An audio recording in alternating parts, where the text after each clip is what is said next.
السلام علیکم dear students, I hope you all are fine.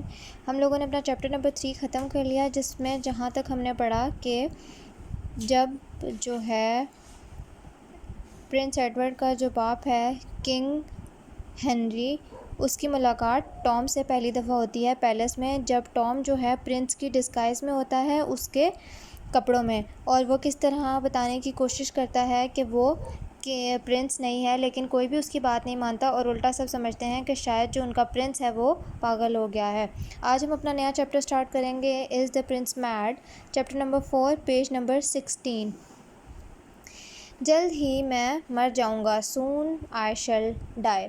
یہاں پر جو ہے اب کنگ بہت زیادہ پریشان ہے اور سوچ میں گم ہے کہ میری حالت بھی ٹھیک نہیں ہے اور میری عمر بھی زیادہ ہو گئی ہے، تو جلد ہی میں مر جاؤں گا اور میرے بیٹے نے ایڈورڈ نے جو ہے اب بادشاہ بننا ہے، لیکن وہ اس حالت میں بادشاہ کیسے بنے گا جبکہ اسے خود بھی سمجھ نہیں آ رہی کہ وہ کون ہے، کیا ہے، اور وہ کیسی بہکی بہکی باتیں کر رہا ہے۔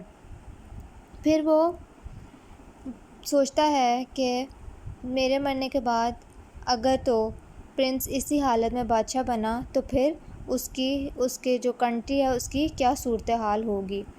وہ یہ سوچتے سوچتے بہت تھکا ہوا لگنے لگا اور پھر جو ہے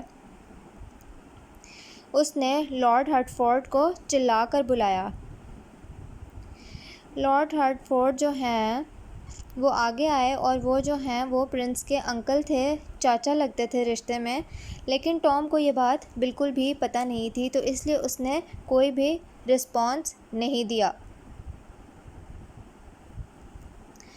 لارڈ ہرٹفورڈ نے جو ہے فوراً بڑھ کر ان کو تسلی دینی چاہیے، لیکن انہوں نے پھر وہی الفاظ کہے کہ میں مر جاؤں گا اور اس سے پہلے میں چاہتا ہوں کہ میں اپنی زندگی میں ہی اپنے بیٹے کو کراؤن کنگ بنا دوں۔ کراؤن کنگ یعنی کہ اس کی تاج پوشی کر دی جائے، اسے تاج پہنا دیا جائے اور اناؤنس کر دیا جائے کہ آج سے یہ بادشاہ ہے۔ لیکن لارڈ ہرٹفورڈ نے کہا کہ یہ کام لارڈ نارفاکس کا ہے۔ لارڈ نارفاکس جو ہیں وہ پرزن میں ہیں، اور وہ امپریزنٹ کیوں تھے یہ بات واضح نہیں کی تھی کنگ نے، لیکن کنگ اس پر بہت زیادہ غصہ تھا، اور یہ سب دیکھ کر ٹام کو لگا کہ شاید لارڈ نارفاک نے کچھ غلط کیا ہے یا کچھ برا کیا ہے، لیکن وہ ان کے لیے بہت دکھی بھی تھا کہ وہ کس طرح قید ہو گئے، اور اسے اپنی جو کنڈیشن تھی وہ لارڈ نارفالک جیسی لگ رہی تھی کہ وہ بھی قید ہیں اور پرنس ٹام جو اس وقت ٹام تھا پرنس کی ڈسگائز میں، وہ بھی قید ہے، کیونکہ وہ کچھ بتا بھی نہیں پا رہا، کوئی سمجھ بھی نہیں پا رہا، اور وہ وہاں پھنس گیا ہے، باہر جا بھی نہیں سکتا، اپنے گھر فش اسٹریٹ۔ اب اس کے بعد انگلینڈ نیڈ ہم، اس پارٹ میں ہم نے پڑھا کہ کس طرح جو ہے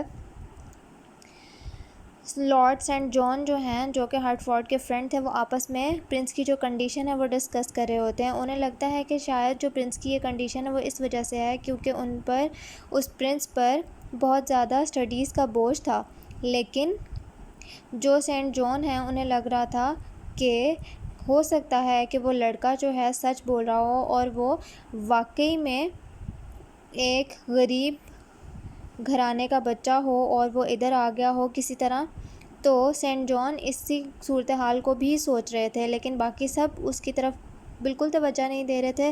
باقی سب کو لگتا تھا کہ جو کنگ کا بیٹا ہے، آنے والا کنگ پرنس ایڈورڈ، وہ پاگل ہو چکا ہے، اور اس صورتحال کو لے کے سب بہت پریشان تھے، اور کنگ کے کہنے پر اس کی جو پڑھائی ہے پرنس کی وہ بھی لو اسکیل کرنے کے لیے، ہلکا کرنے کے لیے آرڈرز جاری کر دیے گئے تھے کہ پرنس کو زیادہ مشکلات نہ ہوں اور اس کو آسانی سے وہ ریکور کر سکے اور اپنے دماغ کو بھی سکون دے سکے۔ اس کے جو لیٹن، فرینچ اور مختلف زبانوں کے لیکچرز تھے وہ کم کر دیے جائیں، اور اس کی پڑھائی کا جو بوجھ ہے وہ کم کر دیا جائے، تاکہ وہ زیادہ سے زیادہ وقت جو ہے اپنے آپ کو دے سکے، آرام سے کھیل کود سکے اور آرام بھی کر سکے، کیونکہ انگلینڈ کو ابھی پرنس کی شدید ضرورت ہے، کیونکہ ان کا کنگ جو ہے وہ کافی اپسیٹ تھا اور کافی بیمار محسوس کر رہا تھا اپنے آپ کو۔ سب لیسن لیسن کے کوشچن آنسرس پرووائڈ کر دیے جائیں گے، آپ لوگ وہ کاپی کر لینا. جب لیسن ختم ہوگا تو کوشچن آنسرس پرووائڈ کیے جائیں گے. جو کام دے دیا جاتا ہے وہ آپ ساتھ ساتھ کاپی کر لو.